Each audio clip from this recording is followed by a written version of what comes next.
hukum kasih, menghadirkan kepedulian terhadap sesama kita dengan berbuat baik.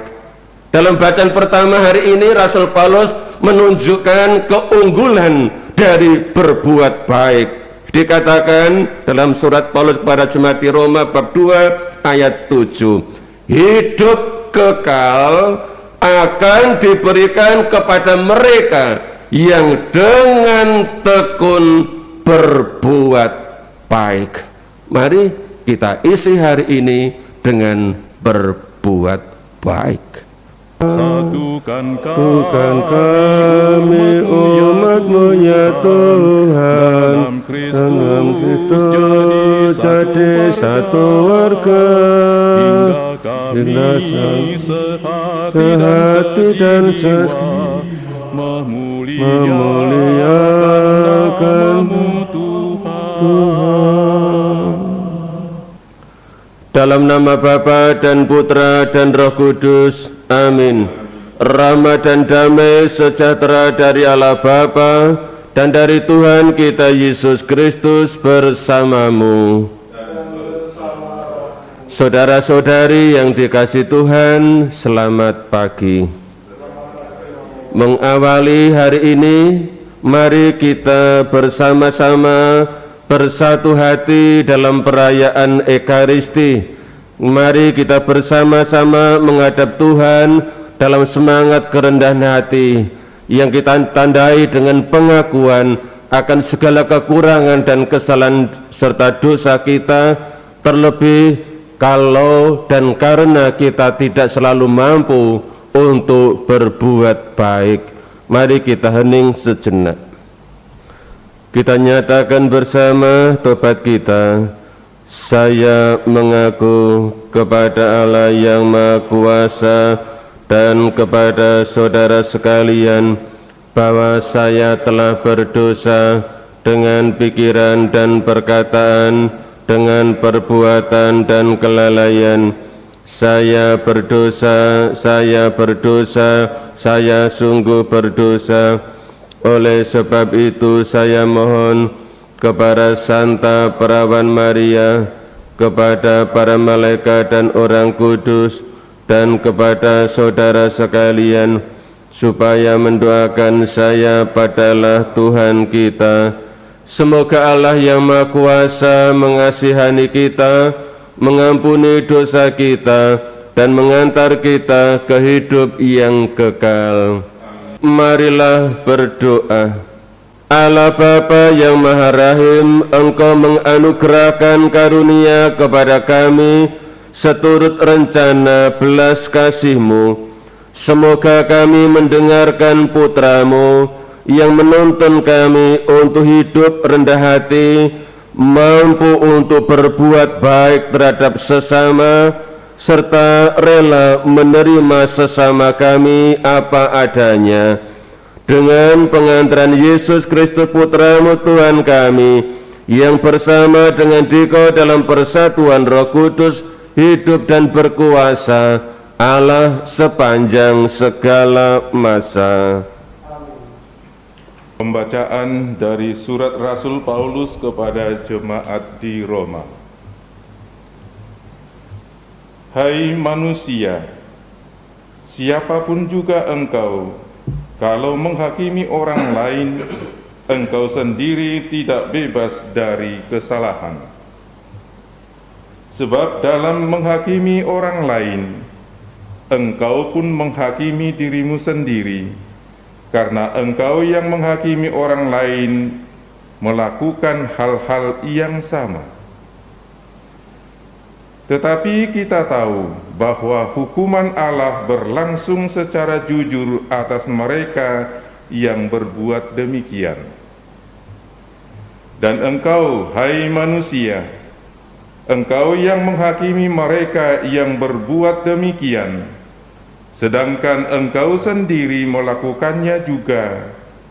Adakah engkau sangka bahwa engkau akan luput dari hukuman Allah? Ataukah kau anggap sepi kemurahannya yang berlimpah? Kau anggap sepihak kesabaran dan kelapangan hatinya? Tidakkah engkau tahu bahwa maksud kemurahan Allah ialah menuntun engkau kepada pertobatan? Tetapi oleh kekerasan hatimu yang tidak mau bertobat, engkau menimbun murka atas dirimu sendiri untuk hari penghakiman. Saat murka dan hukuman Allah yang adil akan dinyatakan, Ia akan membalas setiap orang menurut perbuatannya. Hidup kekal akan diberikan kepada mereka yang dengan tekun berbuat baik, yang mencari kemuliaan, kehormatan, dan kebakaan. Tetapi murka dan geram akan diberikan kepada mereka yang mencari kepentingan sendiri, yang tidak taat kepada kebenaran, melainkan taat kepada kelaliman. Penderitaan dan kesesakan akan menimpa setiap orang hidup yang berbuat jahat, pertama-tama orang Yahudi dan juga orang Yunani. Sebaliknya, kemuliaan, kehormatan, dan damai sejahtera akan diperoleh semua orang yang berbuat baik, pertama-tama orang Yahudi dan juga orang Yunani. Sebab Allah tidak memandang bulu. Demikianlah sabda Tuhan. Syukur kepada Allah. Tuhan, Engkau membalas setiap orang menurut perbuatannya. Tuhan, Engkau membalas setiap orang menurut perbuatannya. Hanya dekat Allah saja aku tenang, daripadanya lah keselamatanku. Hanya dialah gunung batu dan keselamatanku, hanya dialah kota bentengku, aku tidak akan goyah. Tuhan, Engkau membalas setiap orang menurut perbuatannya. Hanya pada Allah saja aku tenang, sebab daripadanya lah harapanku. Hanya dialah gunung batu dan keselamatanku, hanya dialah kota bentengku, aku tidak akan goyah. Tuhan, Engkau membalas setiap orang menurut perbuatannya. Percayalah kepadanya setiap waktu, hai umat. Curahkanlah isi hatimu di hadapannya. Allah ialah tempat perlindungan kita. Tuhan, Engkau membalas setiap orang menurut perbuatannya. Haleluya, haleluya. Haleluya, haleluya, haleluya, haleluya.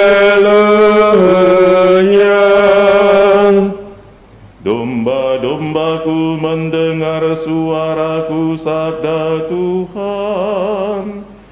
Aku mengenal mereka dan mereka mengenal aku. Haleluya, haleluya, haleluya. Tuhan bersamamu. Inilah Injil suci menurut Lukas.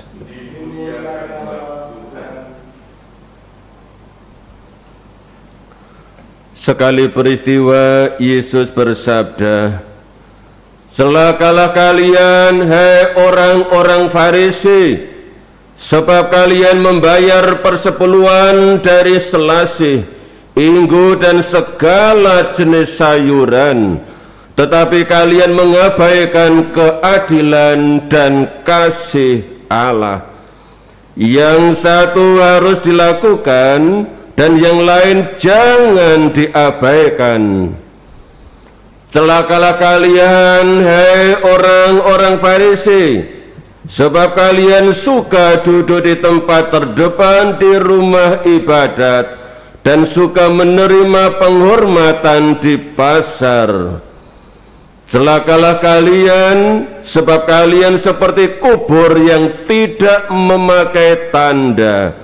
Orang-orang yang berjalan di atasnya tidak mengetahuinya.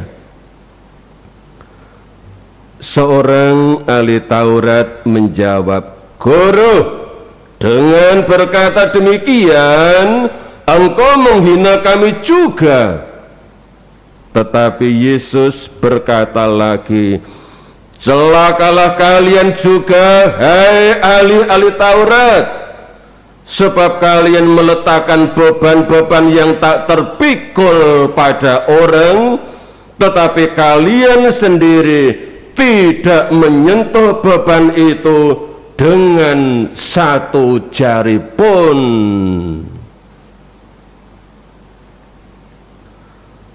Demikianlah sabda Tuhan. Saudara-saudari yang dikasihi Tuhan, manusia yang berlaku tidak manusiawi terhadap sesama manusia ada sepanjang zaman, dari dahulu hingga sekarang. Pada zaman Yesus melihat tindakan tidak manusiawi justru pada ahli-ahli Taurat. Seperti kita dengar dalam Injil tadi, "Celakalah kalian juga, hai ahli-ahli Taurat, sebab kalian meletakkan beban-beban yang tak terpikul pada orang, tetapi kalian sendiri tidak menyentuh beban itu dengan satu jari pun." Saudara-saudari, meletakkan beban-beban yang tak terpikul pada orang, sementara diri sendiri tidak menyentuh beban itu dengan satu jari pun, artinya tidak menyentuh sama sekali, jelas merupakan tindakan tidak manusiawi, suatu tindakan penindasan, suatu perbudakan terhadap sesama. Oleh karena itu, apa yang Yesus katakan hari ini, kecaman Yesus terhadap ahli-ahli Taurat, menjadi peringatan bagi kita murid-murid Yesus, agar kita tidak melakukan hal serupa terhadap sesama manusia. Itulah sebabnya Rasul Paulus dalam suratnya kepada jemaat di Galatia bab 6 ayat 2 mengatakan demikian, "Bertolong-tolonglah menanggung bebanmu, demikianlah kamu memenuhi hukum Kristus." Rasul Paulus mengingatkan kita bahwa tugas perutusan kita adalah berbuat baik, saling menanggung beban, saling meringankan beban sesama yang mereka jumpai dan alami dalam keseharian mereka. Saudara-saudari, semoga ditopang oleh berkat Tuhan, kita dapat mengisi hari ini dengan berbuat baik, dengan meringankan penderitaan beban sesama, dengan membantu orang-orang yang ada di sekitar kita. Dengan cara itu kita memenuhi hukum Kristus, hukum kasih, menghadirkan kepedulian terhadap sesama kita dengan berbuat baik. Dalam bacaan pertama hari ini Rasul Paulus menunjukkan keunggulan dari berbuat baik. Dikatakan dalam surat Paulus kepada jemaat di Roma bab 2 ayat 7, hidup kekal akan diberikan kepada mereka yang dengan tekun berbuat baik. Mari kita isi hari ini dengan berbuat baik. Amin.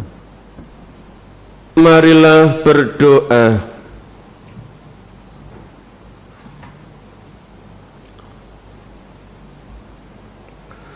Allah Bapa yang Maha Kudus, kami bersyukur atas santapan surgawi yang telah kami terima. Semoga semangat hidup putra-Mu menjadi kekuatan kami dalam melaksanakan kehendak-Mu, terlebih dalam ikut menanggung beban sesama saudara kami. Dengan demikian kami dapat memenuhi hukum Kristus putra-Mu, Tuhan dan pengantara kami yang hidup dan berkuasa kini dan sepanjang masa. Amin. Tuhan bersamamu. Semoga Allah yang Maha Kuasa memberkati saudara-saudari, segenap anggota keluarga dan karya perutusan kita, dalam nama Bapa dan Putra dan Roh Kudus. Amin. Saudara-saudari, pergilah dalam damai sambil memuliakan Tuhan dengan hidupmu.